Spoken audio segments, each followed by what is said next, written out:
Dispatch it, Jax. That's what I'm talking about. Gentlemen, let's broaden our minds.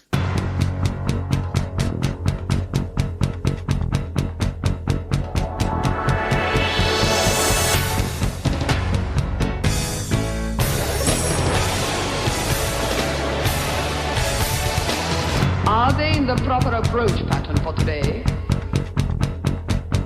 Negative. All weapons! Now! Charge the lightning field. In 2003, the number one film was what? Your three clues. It was a Disney film. It was about animals. It was about Danimals. Right, got it. It starred a comedian and actor from the 70s into the 80s who was a bit past his prime. Disney films, but not like what we consider a Disney film, not a fairy tale film. Nobody was going west. Okay, so I thought that was DreamWorks or something. I thought of the first journey of an anthropomorphic animal, Fievel Goes West. I don't think it was Disney, but it popped in my head. I think that was the year that the remake of Dawn of the Dead came out in 2003. It's either 3 or 4. It was not Dawn of the Dead. Are you sure? That it was actually 2004. You were very close. Very close. Let's see here. Animals. Was it a remake of The Jungle Book?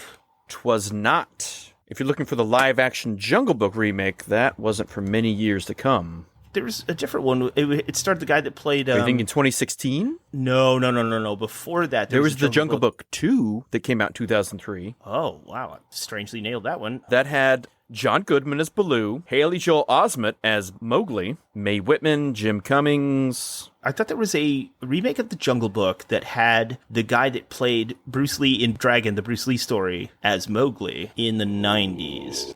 You are thinking of 1994's The Jungle Book. Okay, so when we're talking about remakes of The Jungle Book... Oh, man, this cast is interesting. Jason Scott Lee was Mowgli. Okay. John Cleese was in it. Lena Headey was in it well before she was a thing. Carrie Elways, Sam Neill, Jason Fleming. Whoa. Ooh, interesting. Yeah. This was a Stephen Sommers joint. Oh, God. Damn it. Based on The Jungle Book and the second Jungle Book. You know what? I bet you that is the actual title of that book. Yes, that's what it's called. And then the third one is called White Man's Burden. The fourth one's just called Racism. They just gave up. That was Edgar Rice Burroughs. That was Rudyard Kipling. You were close. Oh, that's right. I was thinking of Tarzan. So no, it wasn't The Jungle Book. Do you need another hint? Yeah. Okay. Along with your 70s to 80s comedian actor, there was a TV talk show host of quite import and fame who was a co-star. A large-rolled co-star. It's not Jungle to Jungle, is it? You need to jump ahead. You are way in the 90s, my friend. Okay, God. Well, we were in college. I didn't watch a lot of movies back then that were new. Jungle to Jungle is 97. Dear God. Talk about problematic. Oh, my God. Oh, yeah. That's a horribly racist movie. Okay, talk show host. Is it Oprah? 'Twas not. Was it Jerry Springer? I would have loved to have Jerry Springer in this role, but no, it wasn't Jerry Springer. Was it Ricky Lake? I don't think anybody who's under the age of 35 is even going to know who Ricky Lake is. Oh, they've never seen Hairspray. Probably not that Hairspray. Oh, God. They probably think John Travolta. Yes. Oh, God. Jump into the future, my friend. Drawing a blank here. I don't know. Okay. Your final clue. Game Master's clue. Fish. Okay, hold on. Was it Finding Nemo? Yes, that's what you got it. He got it, everybody. That's right. He got it. Never seen it. I've seen both it and the sequel. Aren't there like 5 sequels to that? I don't know. Probably. Should I find out? Let's find out. No, let's not Nemo find out. sequels. Because if those of them who have seen it already know this. I have never seen it, and I do not care to. I believe there's just the 2. There's Finding Nemo and then Finding Dory. I thought there was like a shark one that was like a spin-off. No, in June 13th, 2022, there was opening date for Finding Nemo, The Big Blue, and Beyond via Disney Parks TikTok. That's the most 2022 thing I've ever heard. Yes, Albert Brooks was the comedian. Ellen DeGeneres. That's such a weird one, too, because, yeah, he was a comedian, but he was more of a producer at that point, producer and director. What did I say? I said he was, like, past his prime as a comedian actor, because he was. Well, okay, I guess, but What do you mean, okay, you guess? You needed more context for that one, because that leads a lot well, okay, would this have helped? A prominent producer? Well, I don't know, but come on. The way you said it was like, it could be anybody from Laugh-In. It could have been Carol Burnett. It could. What are you talking about? In 2003, a starring role in a Disney film. Anybody from Laugh-In. What are you talking about? Goldie Hawn was in Laugh-In. I don't want to hear that bullshit. It could be a Dorf movie for all I know. Dorf. Could have been Tim Conway. I don't know. He was in the Apple Tupley Gang. That was like 1983? I'm saying he's worked with Disney and he was in Laugh-In. I'm just saying, I could have put this together with Don Knotts for all I fucking know. I don't know. I think maybe both of them were dead at this point. No. I thought they died like much more recent. I mean, Don Knotts probably died around then, but... Tim Conway died in 2019. All right. See? See? What, is that inaccurate? Did you like debate the accuracy of his death Don date? Knotts died in 2006. What are you, a COVID denier? Well, I mean, I've seen the data, my friend. I ain't seen the body. Even then, it could be a clone. Forged underneath Mount Shasta. Do,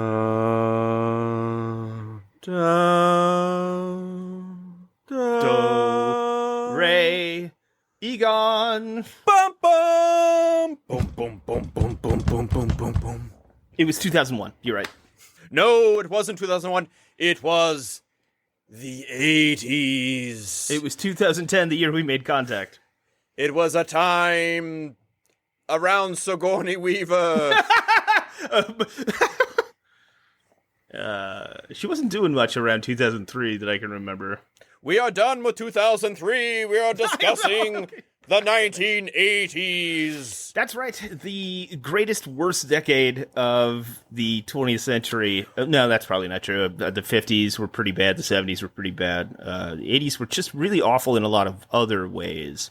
But when it comes to pop culture, I honestly don't think there could be a decade that could possibly beat the 1980s. Possibly the most formative. For geek culture, for forming the things that we love today. Instilling in a generation, fermenting those ideas that would then blossom into everything we have 2000 and beyond. It definitely does culminate in the 1980s. This is your history lesson, kids. Jake and I, who both grew up throughout the 80s. Children of the 80s, rock on. That's David Essex coming at you. Oh, I was thinking of Joe Walsh. That song by Joe Walsh came out at the end of The Warriors. Doesn't matter. Yes. In the City. Oh, yeah. Do they say rock on in the city? No, it just reminded me of that, aesthetically. I know which song you were talking about, but no, it just reminded me of that aesthetic in the 80s. Which, what? Name a movie in 1980 that didn't seem like it was made in the 70s. Terminator. It was made in 84. Yeah, name a movie from the 80s that didn't feel like it was made in the 70s. That's what you just said. I said name a movie from 1980. Oh, 1980. I thought you meant the 80s. No, because Warriors came out in 80, but it feels like a 70s movie. You got the buffer around those 2 to 3 years, around 3 years before, 3 years after. Is the 1980s the geekiest decade of all time? The answer is yes. I'm just going to spoiler alert. Ooh, How did we get there? Perhaps I might disagree with you on that. Ooh, interesting. Well, let's present the argument first, and then you can come at me, bro. Do you have an 80s, bro? Lay your hands off my 80s, girl. So, the 1980s was chock full of pop culture stuff that we feel inspired by and still love to this day, even though it's been popular for a long time because kids that grew up in the 80s, like you and I, are now getting older, but even modern pop culture still reveres the 80s in a lot of cultural touchstones. The 80s is a weird pivotal moment where a lot of the stuff from the 50s and 60s and 70s that had been stalwart had finally started to shift going into the 90s and 2000 or early 2000s. An era so confused and stupid that they never even figured out how to name the decade of the 2000s. We still call it the 2000s, which would be by definition like 1,000 years. Every 1,000 years. There's a pop culture revolution. At least back in the beginning of the 20th century, it was the aughts. But no, it's just the 2000s. They're so bad about that we celebrated the turn of the millennium in 2000, a year early. Because there was no year zero. So who's the millennium counting? didn't change until 2001. This guy's such a stickler for this stuff, huh, folks? There's a Seinfeld episode about it. In fact, the punchline of the whole thing is that Newman's going to feel really stupid for having his party a year early. He's a time Nazi. No time for you. Believe it or not, for people younger than us that grew up in the 80s, and for people who listen to this that are older than us, mostly my father. Wake up! I know you just fell asleep. I wanted you to... So there was a big pivotal moment in the 80s that completely shifted the way that we view, consume, and celebrate pop culture. So we need to figure out how we got to that point, why we still revere it today, and how informative it was to all of pop culture and geek culture today. So if we're going to dive into that, we have to go all the way back the 1950s.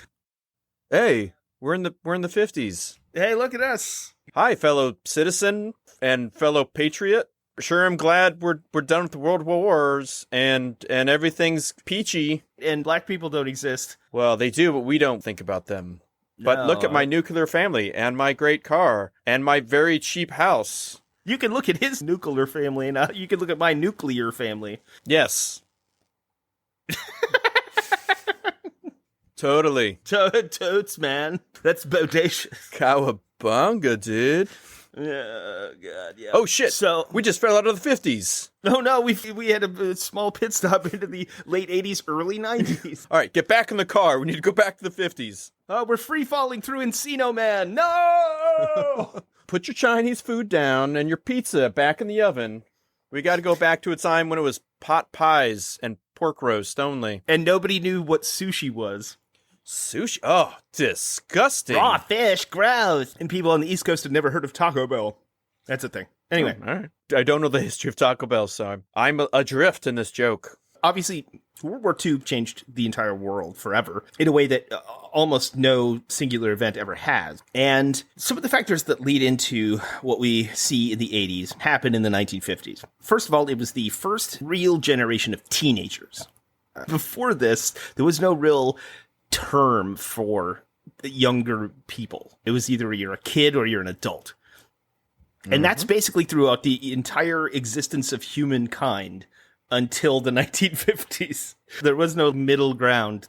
The entire concept of teenagers as a demographic only really became realized in post-World War II in the 1950s. Which one might question if it's actually because of the proliferation of advertising, finding a new demographic to market to and sell to, where when they start pushing both music and movies, automobiles, lifestyles, clothing, it's a whole new people with money and means that they had never truly marketed to before. Because as much as the United States like to laud their quote-unquote freedom over places like the USSR, they were just as much about conformity and social control as any country on the planet.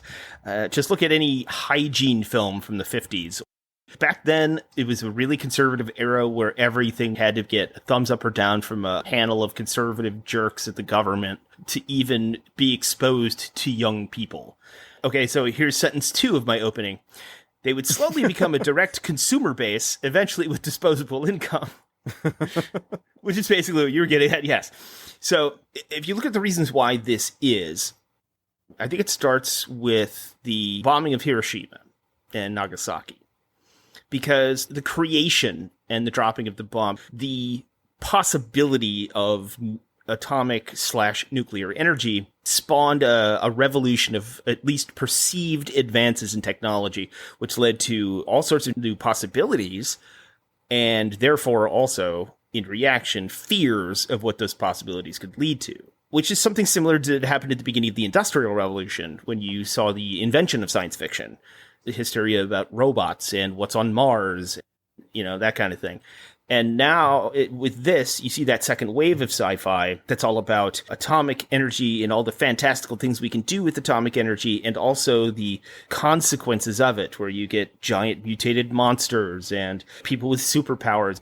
The idea that we realize that radiation creates mutation and all sorts of weird stuff. That's where you get sci-fi movies like Them.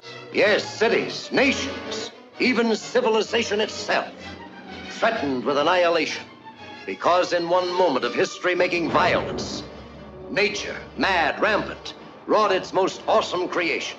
For born in that swirling inferno of radioactive dust were things so horrible, so terrifying, so hideous. There is no word to describe them. The giant ants, or, where you get the Amazing Colossal Man, or you get The Attack of the 50-Foot Woman. That's very true, which I think is a response to The Amazing Colossal Man. But yeah, that kind of thing. We suddenly realized what these possibilities were, and then the dark side of those possibilities. I mean, that's why Black Mirror is so poignant today. So the United States, pretty much throughout its history, had always been obsessed with conformity. Going back all the way to the Anglo-Saxons that came over from Britain were usually the horribly puritanical, authoritarian religious outcasts from Europe. And so they were all about conforming, bending the will of the natural world and everyone in it to their very, very narrow, and most of the time nowadays not even existent, view of how the world worked. Thankfully, we've evolved past that, huh? No, thank God. Yeah, thank God we're doing that. It's an interesting phenomenon because as much as the sort of like cowboy maverick mentality that America has would appear to contradict the idea of conformity, it's actually an example of it. It's social conservative individualism. The idea is that you can be free to be whatever you want to be as long as it's what I believe. As long as it fits into white Anglo-Saxon Christian hypercapitalism, then yeah, you're free to be whoever you want to, carte blanche or whatever. And of course, we see that later expressed in schools and in, really most of culture at the time. So going forward, the sexual revolution and the civil rights struggle paired together to lead to an opening of young people's minds into other ideas and cultures. And the first time the baby boomers sort of come into their own out of the 50s, post-World War II. Suddenly, people who went overseas are starting to see the world in a different way, starting to see different cultures. They're starting to understand that white Anglo-Saxon Protestantism isn't the end-all be-all of the universe. Young people started to actually think about things and be exposed to education, intellectualism, critical thinking, because America was traditionally an agrarian society until probably leading up to World War II. And so now we're in a different mindset. Now we're in a different economy. And so the dynamics of kids having money and families having money is completely different than it was before. And so now you're exposed to all sorts of ideas, all sorts of thinking, really, really radical things like to argue that the government should stop bombing foreign poor people to force authoritarian pro-capitalist regimes that bent to the will of the U.S., that kind of thing, Young people growing up in this era grew up with atomic age sci-fi pop culture and then eventually Star Trek. And this would inspire whole generations of people who saw both the injustice in American culture parallel with the civil rights movement and the sexual revolution. And it would inspire generations of people who were growing tired of the nihilistic fear-mongering of their government fomented against the USSR. So then that generation grew up to revere optimism and the importance of both social and technological advancement. i.e., they got nerdier, and they realized that it didn't hinder their success in life, but in fact gave them a new avenue to success. So suddenly, over the next few decades, the new millionaires and tastemakers were not robber barons or sleazy stockbrokers, but computer programmers, artists, musicians, and the crafters of the sort of newly minted pop culture that we think of today. The insidious and rebranded hypercapitalism of the Reagan era fought to reverse all of those gains and fought to eliminate the stigma of screwing over your fellow man for personal gain, and once again embraced the rich as our welcomed and benevolent overlords. And this meant marketing pop culture directly to the kids of that generation that lived through all those changes, us. So it was the first time that, a more open, and not completely, but a more open and more understanding culture had kids. They grew up. Now they were ripe for the plucking. And at the same time, Japan was having its own cultural evolution, embracing the West, for better or for worse, and finding an economic boom for the first time since World War II. From the 1950s on, they began importing and adapting American pop culture into something distinctly new and unique. That slowly influenced American culture and back, and so on and so on. Think about the critical analysis of Kung Fu Hustle. Them commenting on us, commenting on them, commenting on us, being influenced by them, being influenced by us. And by the time you get to the 1980s, formulaic cartoons and manga was absorbed into US comic books and cartoons, sometimes simply being repackaged literally as a new thing with no changes. We're talking about Voltron or Battle of the Planets, stuff that was something else in Japan, influenced by recent American pop culture, changed to adapt to Japanese culture, and then readapted back into the United States, repackaged to something else, and then would go on to then influence later Japanese pop culture. That's kind of how most of the 20th century went. So how did we get to the point where Comic-Con is the biggest pop culture event in the world? Well, we're not going to get to that, because that's too long a conversation and then a whole different podcast all of its own. Yeah, fuck you. Stop asking those questions. It's so complicated and requires analyzing other decades. We're not going to get into that today, but Comic-Con starts way back in 1870. There was the Comic-Con rush in California back in 2008. When the Montgolfier brothers developed the first balloon, it said Comic-Con on it. They invented the first viral marketing. Panned out of the Colorado. Oh, peaches! In the 1980s, there was legitimately a moment that broke the floodgates wide open. Can you guess, just off the top of your head, what would you think that was? For good or bad? Well, it can't be Star Wars, because that was the 70s. It could be Empire Strikes Back, but Star Wars does lead into this, though. Yeah. I mean, Star Wars does normalize a lot of geek culture. Yeah, I mean, Star Wars is much bigger than Star Trek. Them's fighting words. I have to come up with something of the 80s that was the turning point. If you were to guess where I was going with this, what would you think was the turning point? Not just sci-fi fantasy, just geek culture in general. This, I think, is the most pivotal moment in the way that geek culture became normalized. Do you want a hint? Sure. I mean, I have some thoughts about what they might be, but... Lay them out, bro. Lay them out. E.T.? That's a very interesting guess. Spielberg was inspired by a lot of that stuff in the 50s and 60s. I guess I'm trying to understand the totality of the argument. Okay, let me give you a little bit of the framework of the argument here then. The 1980s was really one of the last eras where being called something like a nerd or a geek was derogatory. That's not true. I said it was one of the last. Okay. I mean, I don't... Right. It's not the end-all be-all. I still think you have another 20 years after the 80s.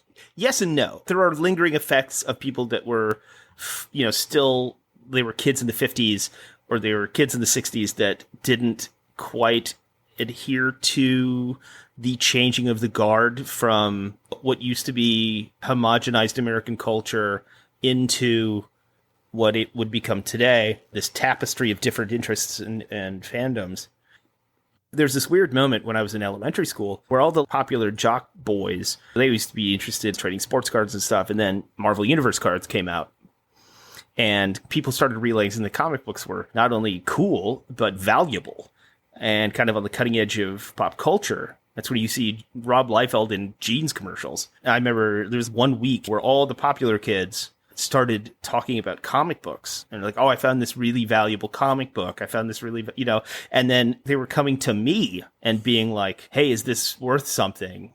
And I'd be like, oh yeah, well right now it is. Yeah, totally. This is like 1990 2 or whatever, Yeah, that's Superman #1. It's not Action Comics #1, and I'm not going to tell you that. This is actually just, John Byrne's Superman #1, Post-Crisis on Infinite Earths. But yeah, it's totally valuable, And then a week later, obviously, it was all over. But there was this willingness suddenly to recognize that was the case. Yes, I think that particular instance does stand out because that was probably the height of comic books. Beginning of Image, Death of Superman, X-Men #1.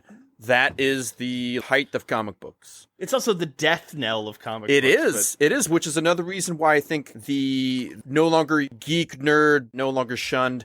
I don't think that's an actual thing until 2000s, 2010s, when it truly became pervasive in all of culture.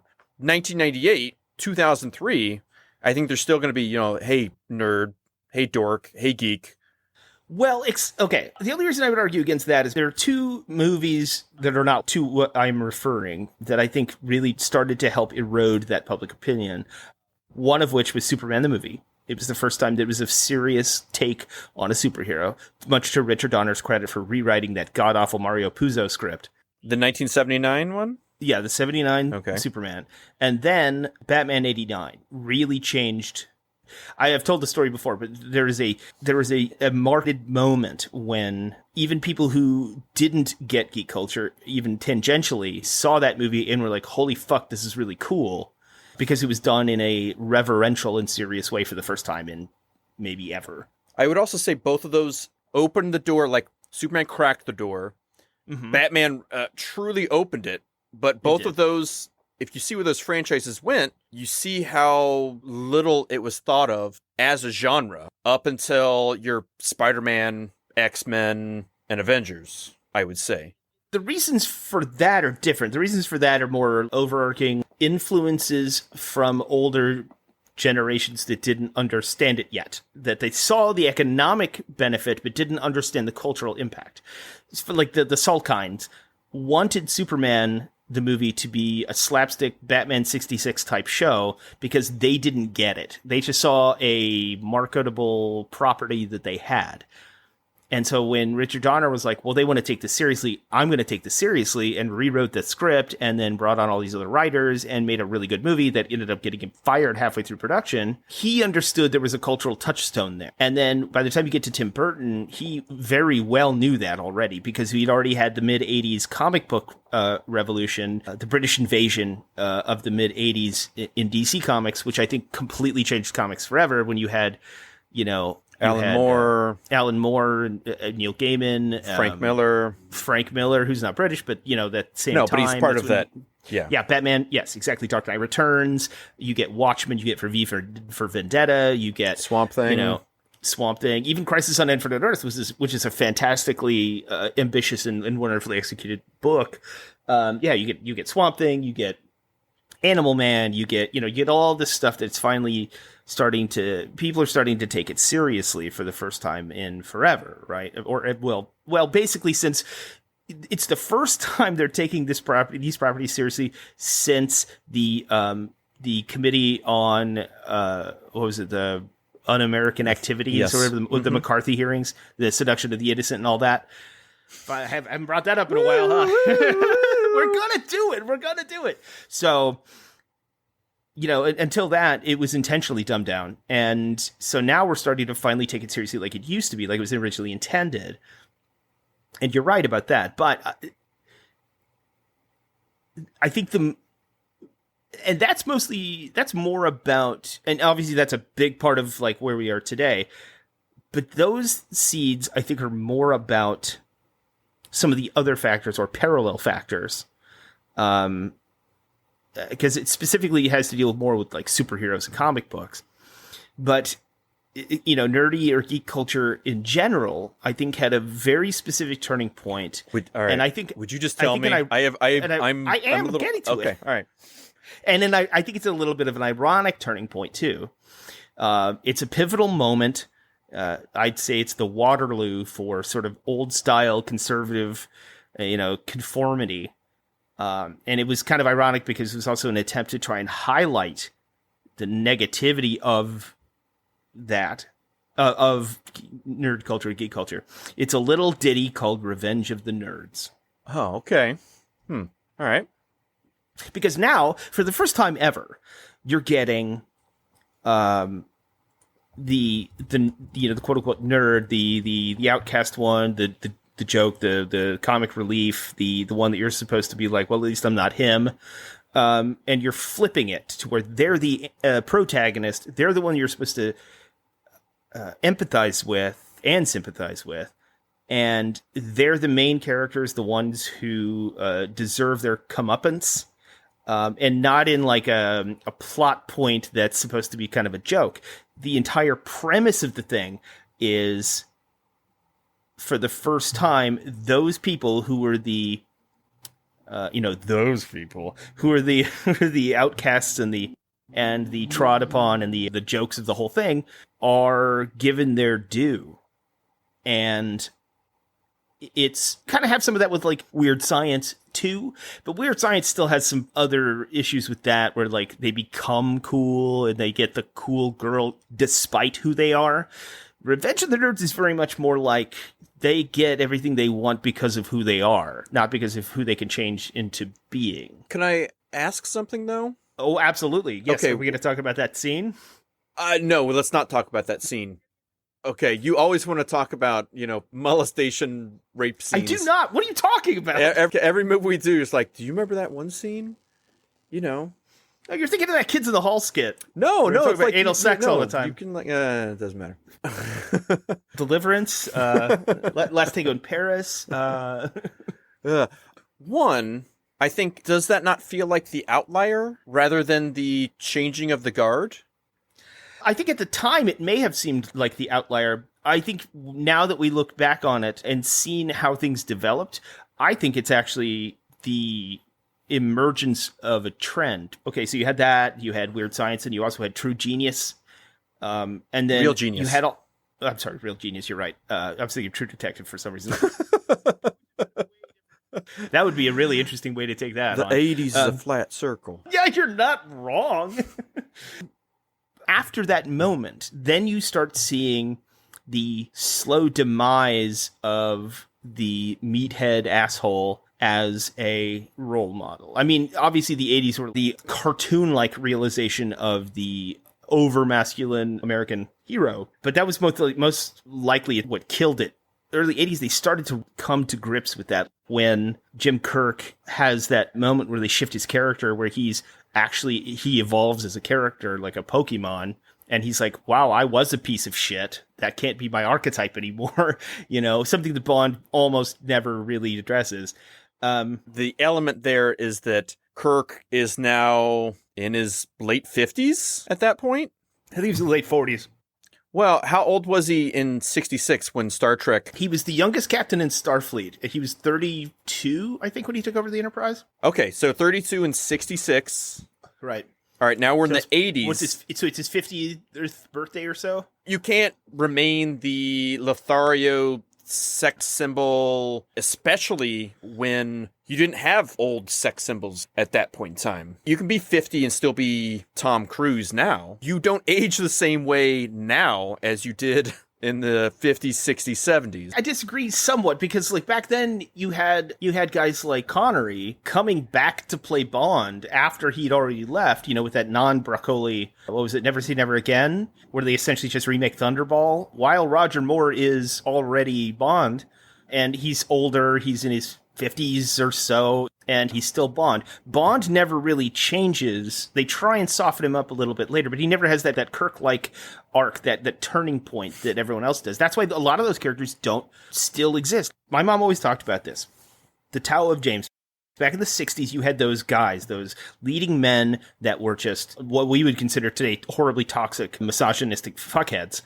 You had James Bond, you had James West from Wild Wild West, you had James Kirk, you had characters like that didn't have any real depth of character. But suddenly you get to the 80s and you get Sam Malone from Cheers, who realizes that a lot of the stuff he did in the past was really bad. And yes, I will say, just to push back on this just a little bit, Sam Malone, if you watch the entirety of Cheers, yes, but the idea of Sam Malone is very much that character. You know what? I just think I'll push back on that a little bit because I think that Sam has a better arc when Diane is there and does grow up. And then when she leaves it kind of reverts back to old Sam Malone, and then it's just that archetype forever. There's that great Christopher Lloyd 2-episode arc where he's an artist who wants to paint Diane, and they talk about how Sam's a meathead, and he doesn't get it, and then, Christopher Lloyd makes this really beautiful, really dark, somber portrait of Diane, proving that she's really depressed and doesn't like her life and is, lost for meaning. And she breaks up with Sam, who she is dating, because she knows he's not bright enough to understand that depth and that level. After he's pig-headed and dickish about the entire thing and being a total bro about it, he unwraps and looks at the painting of Diane that Christopher Lloyd had done, and he has the final moment is him just like, he just goes, oh, wow. And it's just like, you could tell his entire view of the universe collapsed in on itself and changed completely. He had a moment of actual growth. But then, unfortunately, Diane leaves. And then we're just stuck with, ironically, we're stuck with Kirstie Alley. Yes, thank you. This is why we're married. Kirstie Alley's why we're married. Ironically, we're stuck with Kirstie Alley, who just turned Sam back into his archetypal two-dimensional Sam for the next 8 seasons or whatever, even though Kirstie Alley, her first role was in Star Trek II, the moment where Kirk has his total evolution. So, because you were saying that if you look at the entirety of Cheers, yes, he has that arc, but actually I think his arc ends really early and then just reverts.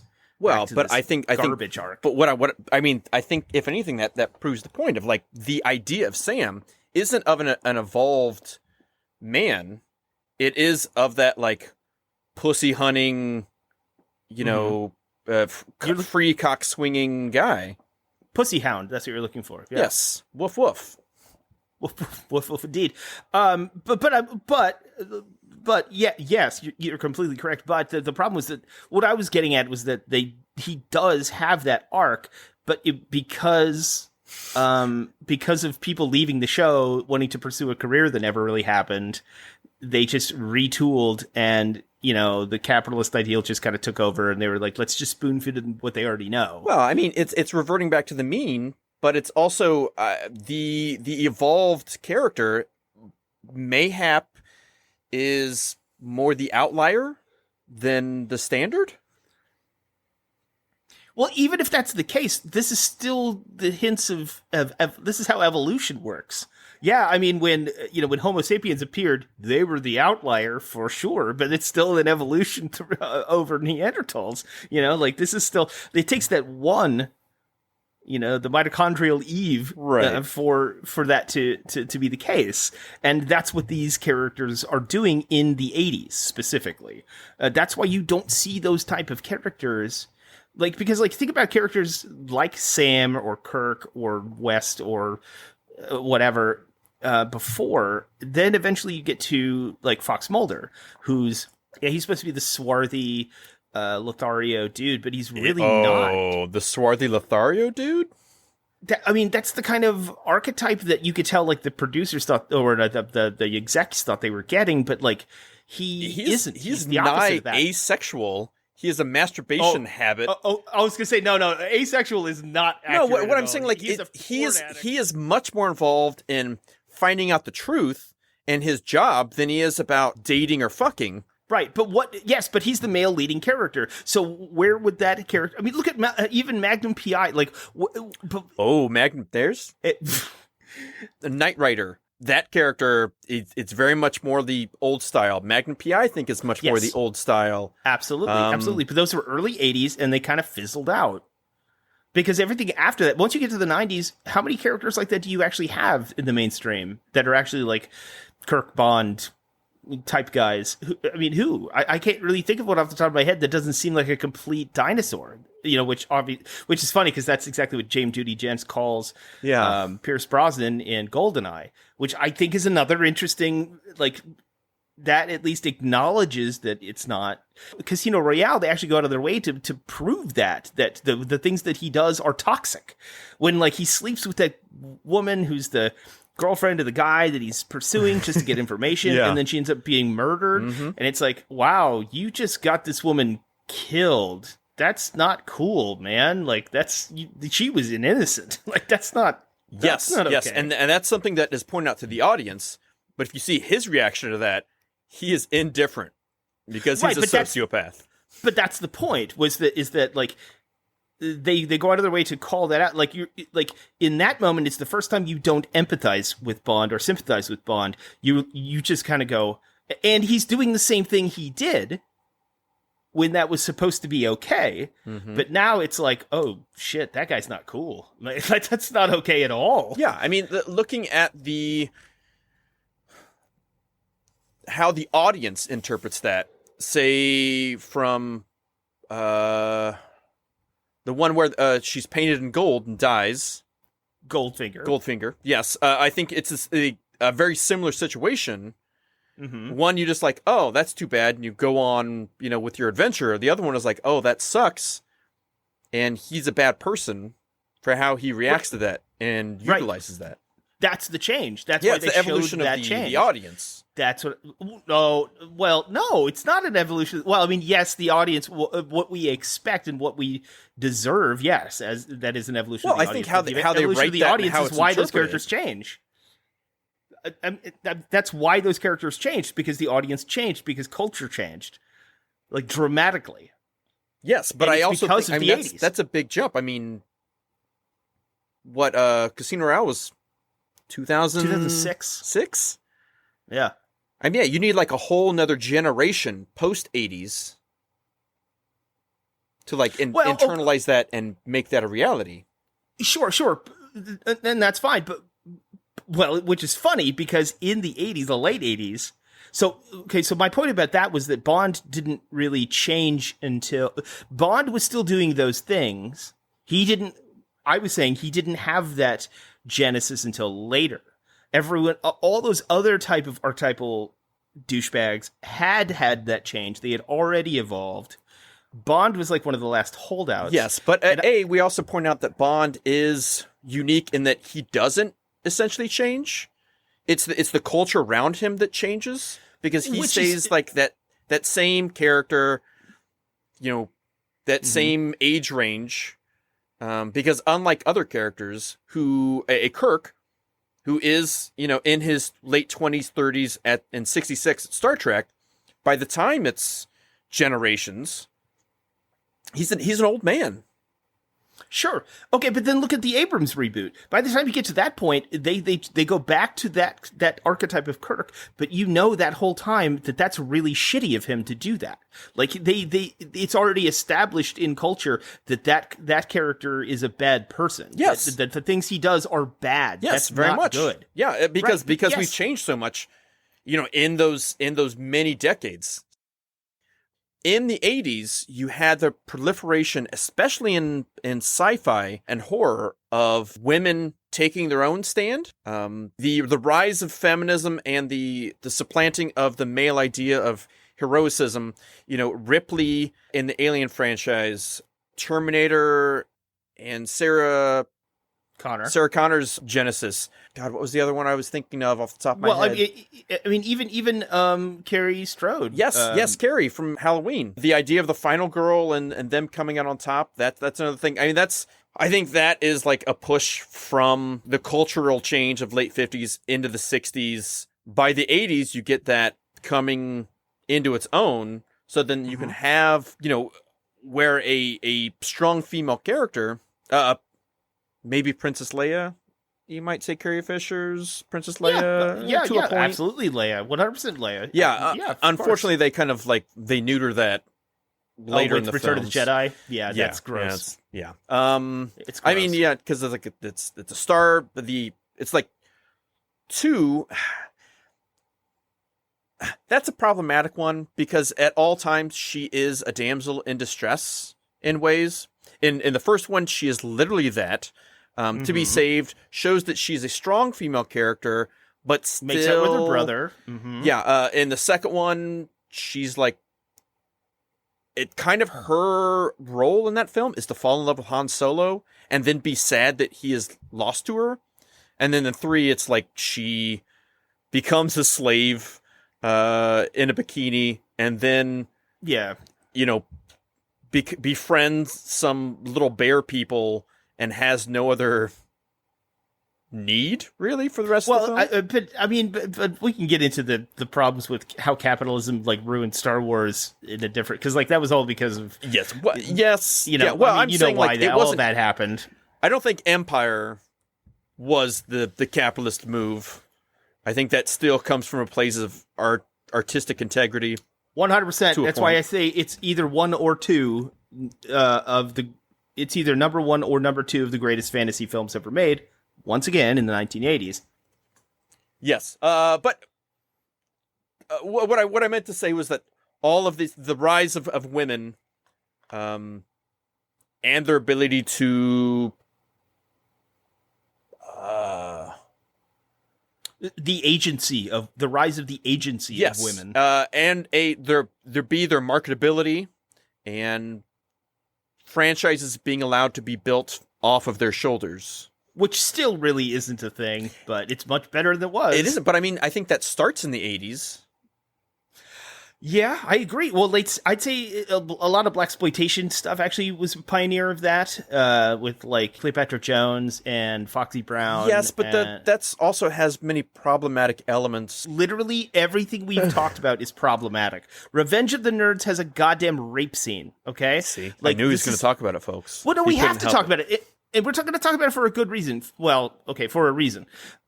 The flip side of what Revenge of the Nerds did for geek culture and nerd culture specifically, the stuff that they did positive, I think changed the game completely. The stuff that they did negative actually kind of led to exactly where we are now. Both sides of it led to where we are now. Could you expand on that? Yes. So I feel like toxic gamer culture and misogynistic geek culture, which is a big problem, stems from that very moment, that terrible scene in Revenge of the Nerds as well, where, so in this scene, the really hot girlfriend or whatever of the jock that everyone hates, one of the main nerds dresses up as Darth Vader. She thinks he's her boyfriend. They have sex because he's pretending to be her boyfriend. And then she finds out and is really like horrified. Not because she banged a nerd, but because she had sex with him without her consent, thinking that he was a different person. Now, one of the biggest problems with geek culture today and nerd culture today is there is a dark, misogynistic, and toxic element. I think that movie is really poignant because, in this vein, it's about, at that point, that's the part where it's revenge. Mm-hmm. All those people that are like, this girl wouldn't pay attention to me, this girl made fun of me, but I'm great, I'm worthy, she doesn't know it, so I'm going to trick her into doing this to make myself feel better, to get back at her, and to get back at her boyfriend, and the whole culture in general. That's the toxic part of geek culture that we're dealing with currently. It would have been more interesting and better if it had just been one of those where she realizes on her own, of her own accord, with agency, that she would rather be with him for being a nerd, going through it willingly. Kind of like in Goonies, a little bit. You Goonie! You know, that whole scene where the woman chooses to be with them instead of the popular guy. Yes, but even that has... Yes, even that is problematic. I completely agree. Yes, let's not talk about short round /data. I was going to talk about, I mean, it's her brother that she makes out with against her will, because she thought she was making out with James Brolin, but she was making out with Samwise. For a second, I thought you were talking about Star Wars.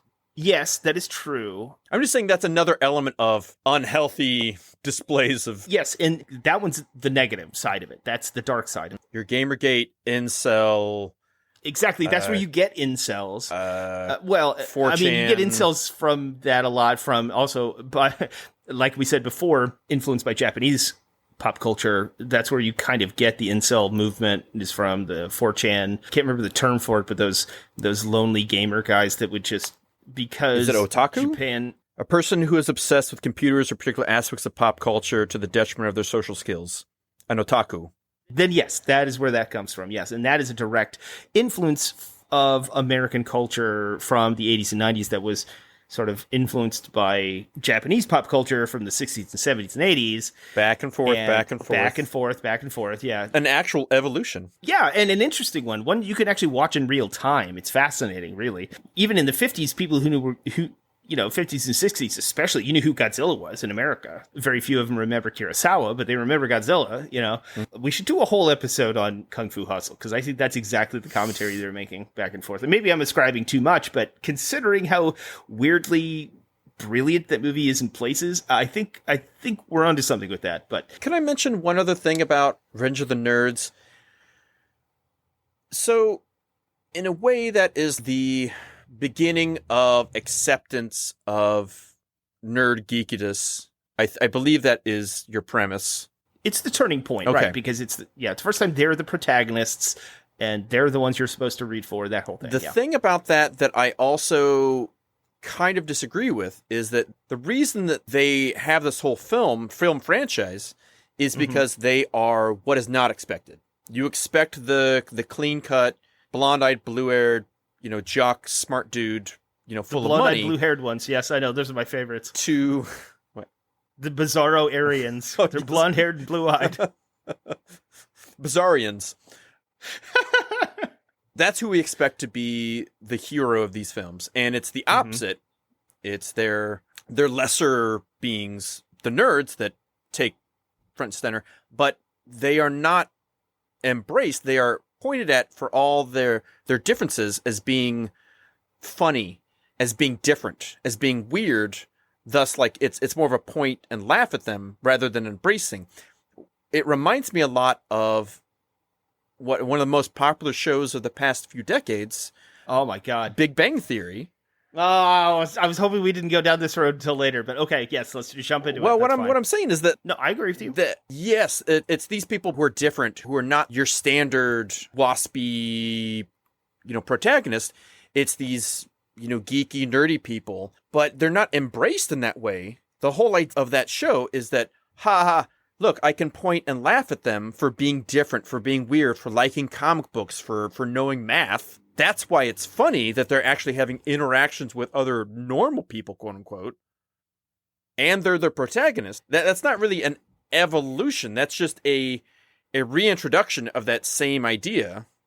It's a de-evolution, as Devo would say. Exactly. Which is hilarious because in Revenge of the Nerds, they do a Devo-inspired musical scene at the end. That's actually kind of the thing that wins everybody over. But okay, if you really want to get it... I don't say I really want to get into it. I'm just saying that that's... As much as you might say that this was the opening of the door that then the next generations walk through and that we have moved past that, I'm saying this is a key cultural element that still persists, and you can point to this as being, oh, that is exactly like that, and that there hasn't been as much evolution from Revenge of the Nerds to Big Bang Theory. Big Bang Theory, though, still driven by the same old school thought and exploitation of geek culture. It's the same idea in that sense. Revenge of the Nerds is different.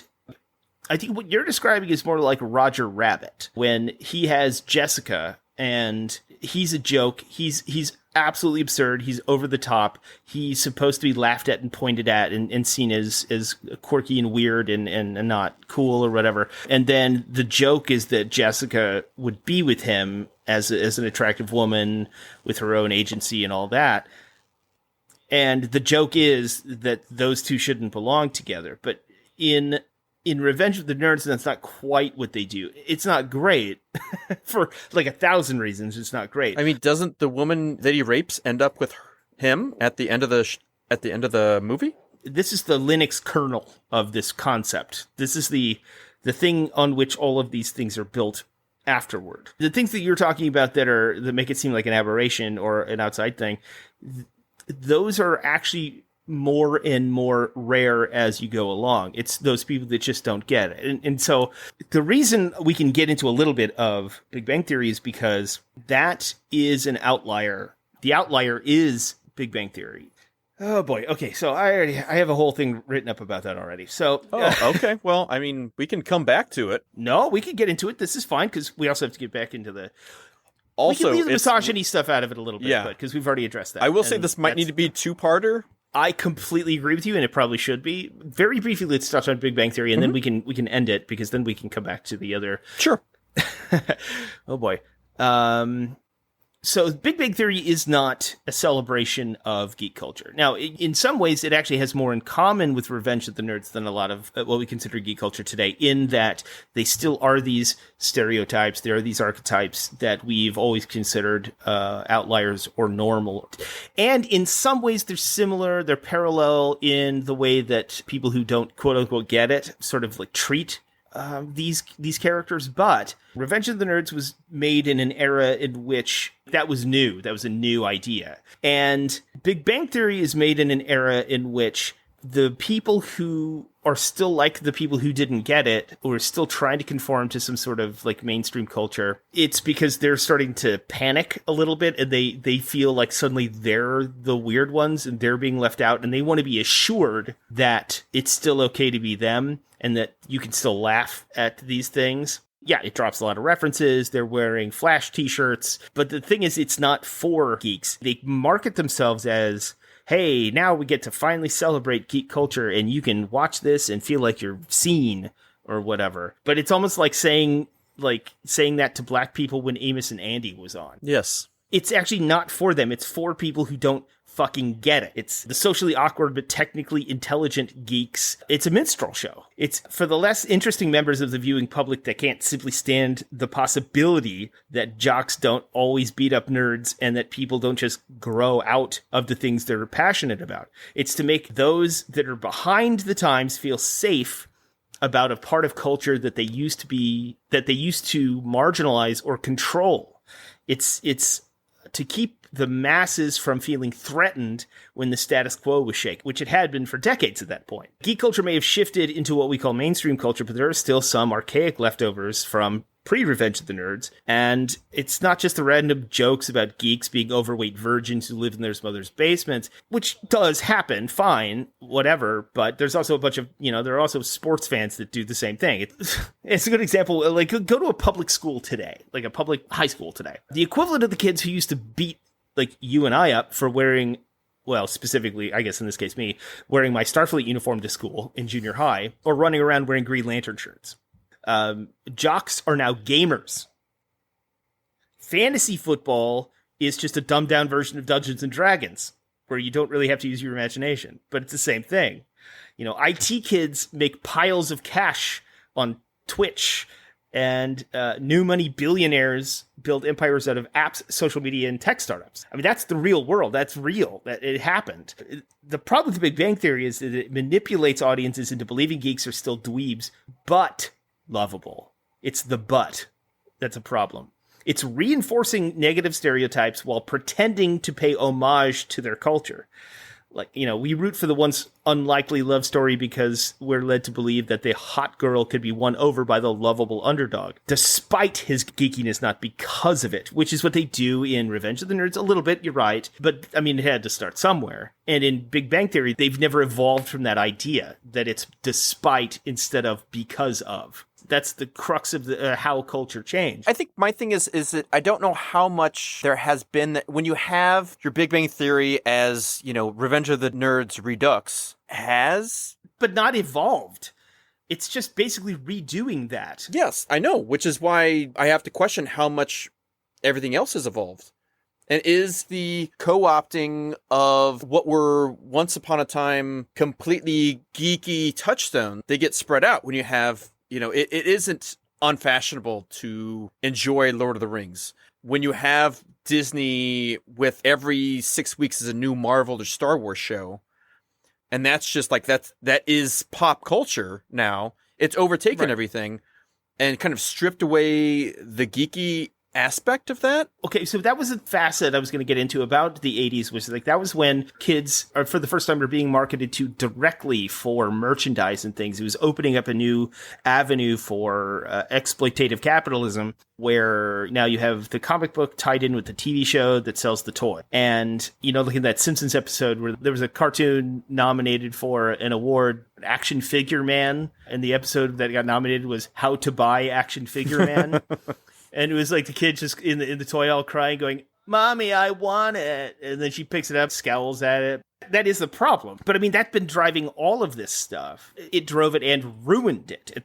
We just kind of have to like put that aside, not let that undermine the actual good cultural shifts that have happened, because it was the problem. Well, it's just always been the problem. I mean, it literally has always been the problem with that. I mean, it helped proliferate it in the 80s. And that's one of the reasons that it's so common now, is because it was normalized by the Reagan era hypercapitalism, finding new untapped markets to exploit, which in this case happened to be you and I, made us the openly more acceptable geeks that we are. It also helped ruin the integrity of all the fun, good art that came with it. It's another art versus capitalism type problem. And yes, it helped lead to this and exploded in the 80s. I mean, you could probably draw the origins to that specific phenomenon all the way back to the 50s with G.I. Joe and all that kind of stuff. And then really, really, really, really mainstreamed by George Lucas selling Star Wars toys, which he only did so that he could actually raise enough money to make Empire. There's a lot of interlocking Lego pieces there that led one thing to the other. This is a broad thing that it's very difficult to get into, but to the point where I don't really even remember what we're talking about. My premise, and I haven't even gotten to the geek face thing, my premise was that the 1980s was a pivotal era for the geek culture mainstreaming that we have today. Because we can't, because you keep saying like, oh, it hasn't changed in a lot of ways. But it has. I mean, and you know that it has. Yes, yeah.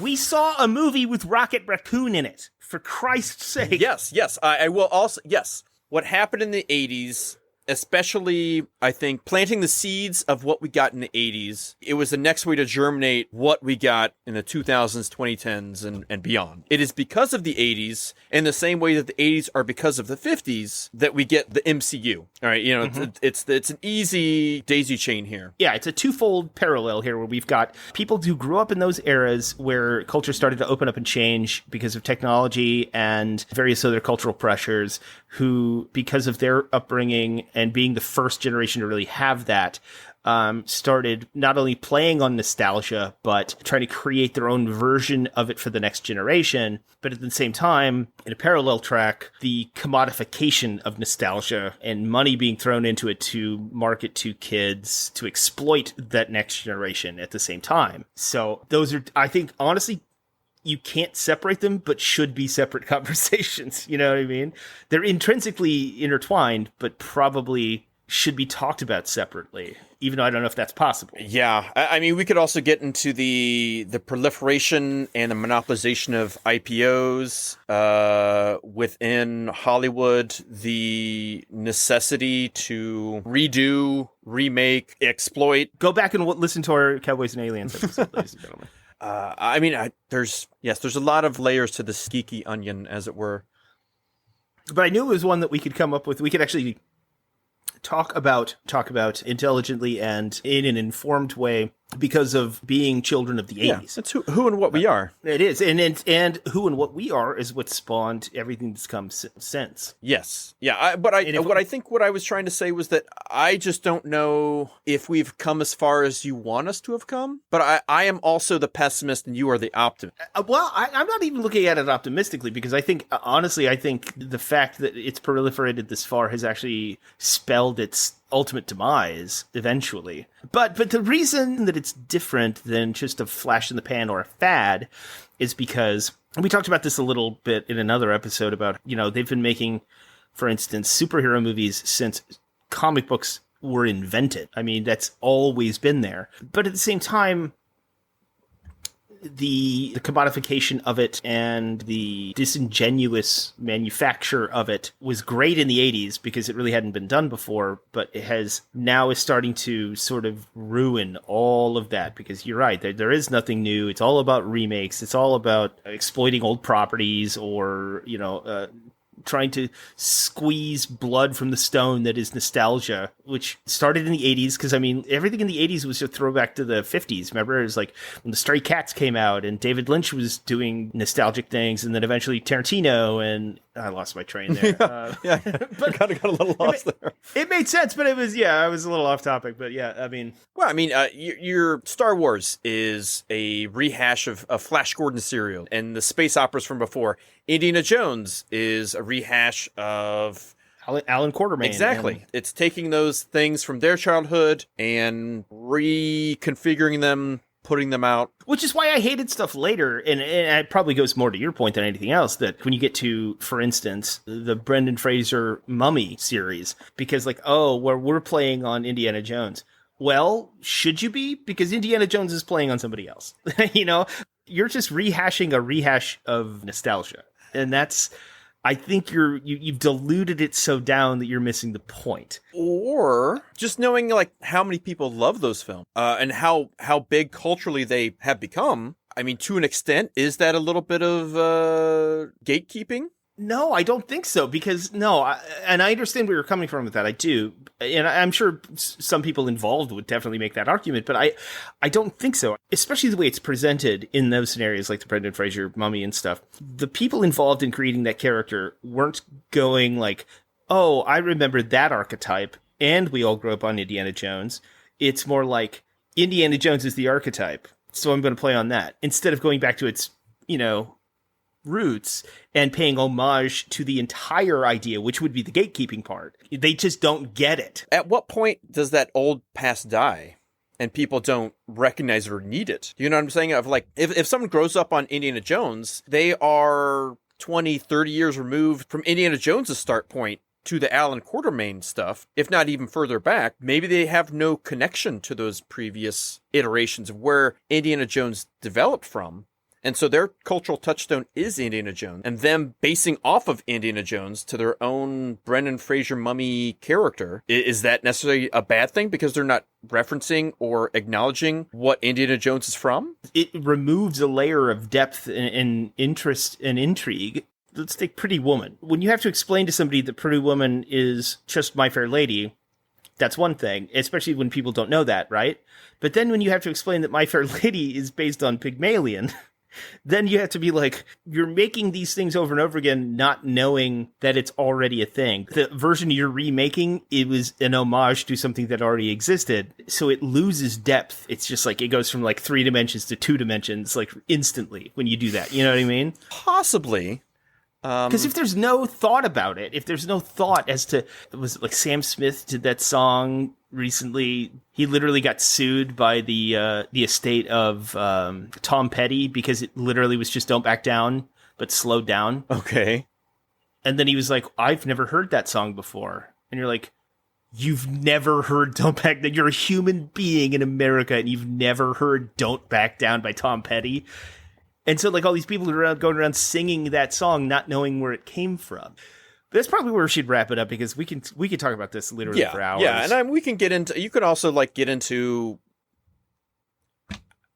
how little is actually new and truly of its own artistically, and how much everything is a reference to a reference to a reference. Well, there's only 7 stories. Exactly. And one of them is Rocky. Ew. I'm an archetype. Yes, this will need to be at least a 2-parter. We weren't expecting that, but so it goes. Well, honestly, it's great, too, because I think this is one of our more interesting and informative ones, maybe a little meandering. But we didn't actually prep for this one. No. This one was off the cuff. This is extreme. This is all off the cuff. Really, literally. I mean, I wrote a couple of paragraphs, but that was it.